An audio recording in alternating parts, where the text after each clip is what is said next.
দর্শক, আসসালামু আলাইকুম। আশা করি আপনারা সবাই ভালো আছেন।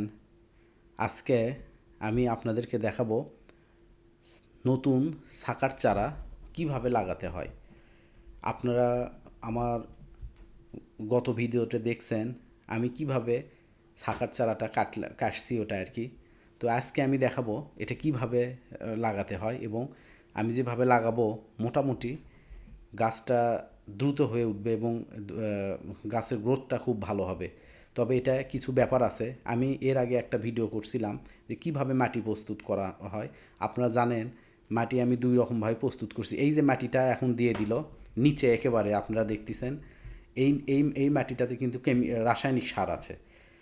ইউরিয়া, পটাশ, ফসফেট, বোরন সব কিছু মিশাল করা আছে এই মাটিটাতে। এই মাটি আমি একেবারে নিচে দিয়ে দিলাম। এর মধ্যে আমি কিন্তু কোনো বালু মিক্স করিনি।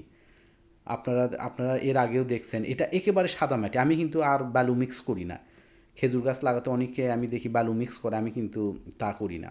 তারপরে আমি গোবর সারের ব্যবহারও কমায় দিছি। আমি মোটামুটি এখন জৈব সারটা কেঁচো সার যেটা বলে অনেকে, তো সেই কেঁচো সারটা ব্যবহার বেশি করি। তো এতে এতে ভালো হয় অনেক কিছু, গাছের গ্রোথ অনেক অনেক ভালো হয়। তো এই এখন যে মাটিটা দিচ্ছে এই মাটিতে শুধু আমি দানাদার বীজ দিছি অনেক পরিমাণে। আপনারা সেদিন দেখছেন, যারা দেখছেন যে আমি কিভাবে মাটিটা প্রস্তুত করছি, তাদের অবশ্যই মনে আছে যে আমি আমি মাটি দুই রকমভাবে মাটি প্রস্তুত করছিলাম। তো এখন যে মাটিটা দিলাম একেবারে উপরিভাগের যে মাটিটা থাকবে ওটাতে শুধু দানাদার বিষ এবং প্রচুর পরিমাণে দানাদার বিষ দিই, প্রায় 300 গ্রামের মতো। আপনারা দেখছেন মাটি কিন্তু বেশি না, 300 গ্রামের মতো আমি দানাদার বিষ দিছি। এই মাটিটা আমি একেবারে উপরে দিব। এই মাটিতে কোনো সার নাই, এই মাটিতে কোনো সার থাকবে না, কারণ গাছের এখন প্রাথমিক অবস্থা। এতে যদি কোনো কেমিক্যাল সার পড়ে বা কেঁচো সারে হয়তো অতখানি সমস্যা হবে না। তো যদি কোনো কেমিক্যাল সার পড়ে গাছ মারা যাওয়ার সম্ভাবনা আছে। কারণ আপনারা জানেন এই গাছটা কিন্তু এর আগে ডাইরেক্ট মাটি থেকে কোনো খাবার পায়নি। এই গাছটা মাতৃগাছের রস খেয়ে বেঁচেছিল। তো এখন এটাতে সেজন্য কোনো বেশি খাবার দেওয়া হবে না। তো আমি গাছটা দেখলাম মাটির কতখানি উপরে লাগানো যায়, তো এটা মোটামুটি আমি শিওর হলাম। তো এখন গাছটা লাগাই দিব। আপনারা দেখতেছেন আমি এখন যে মাটিগুলো দিব আমি এই মাটিগুলোতে এগুলো দোআঁশ মাটি করে বলে, সাদা মাটি করেও বলি আমরা। তো এই মাটিগুলা একেবারে কিন্তু সাদা মাটি, এই মাটিতে প্রচুর পরিমাণে দানাদার বিষ আছে। তো এখন দানাদার বিষ উপরিভাগে দিলে উপরিভাগেই পোকা আক্রমণটা বেশি হয়। এখন এই মাটিতে যে পরিমাণে খাবার আছে গাছে, তাতে খাবারের দরকার নেই। আর খাবার দিলে সমস্যা হতে পারে, গাছটা মারা যাওয়ার সম্ভাবনা খুব থাকে। শাখার চারা সম্পর্কে খুব সাবধান থাকতে হবে। যদিও আমার গাছে আপনারা দেখছেন অনেক চারা বেরোচ্ছে। দর্শক, আমি এটা হাইড্রোজেন পারঅক্সাইড মিশ্রিত পানি দিয়ে দিলাম। এটা আমি আগে মিক্স করছিলাম, আপনাদেরকে ভিডিওটা আমি করতে পারিনি। তো এটা হাইড্রোজেন পারঅক্সাইড আছে, অনেক বেশি পরিমাণে দিছে, এটা আমি শেষে দিয়ে দিলাম। গাছের গ্রোথে সাহায্য করবে। আর গতকালকের ভিডিওতে আপনারা অলরেডি দেখছেন আমি এটাতে দিয়ে দিছিলাম ছত্রাকনাশক আর কীটনাশক, দুটা মিক্স করে দিছি। তো এখন আমি হাইড্রোজেন পারঅক্সাইড দিয়ে গাছের গোড়াটা খুব ভালো করে উঁচু করে দিতে হবে।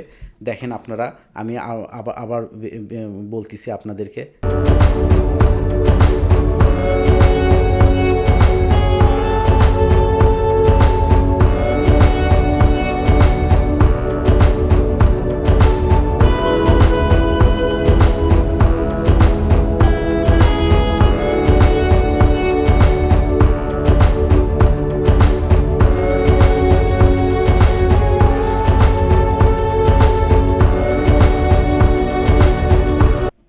দর্শক, আপনারা দেখতেছেন আমি কিন্তু প্রচুর পরিমাণে মাটি দিচ্ছি, কারণ জায়গাটা একেবারে উঁচু করে দিব। এখন বর্ষাকাল, এখানে যদি একটু ভুল হয়ে যায় গাছটা হয়তো আমার মারা যাবে। এটা আমার প্রথম গাছ। আপনারা দেখতেছেন আমি অনেক দিন ধরে এটা চেষ্টা করতেছি। তো আমি মাটি দিয়ে আশেপাশে অনেকখানি উঁচু করে ফেলছি। আর এই শেষ এখানে আমি পানি দিব। আর আমি এখানে পানি জমতেও দিব না, পানি বেশি পড়তেও দিব না। আপনারা দেখেন কিভাবে করি। শুধু হাইড্রোজেন পারঅক্সাইড অনেকখানি মিক্স করছি, এটা শুধু আমি দিয়ে দিব।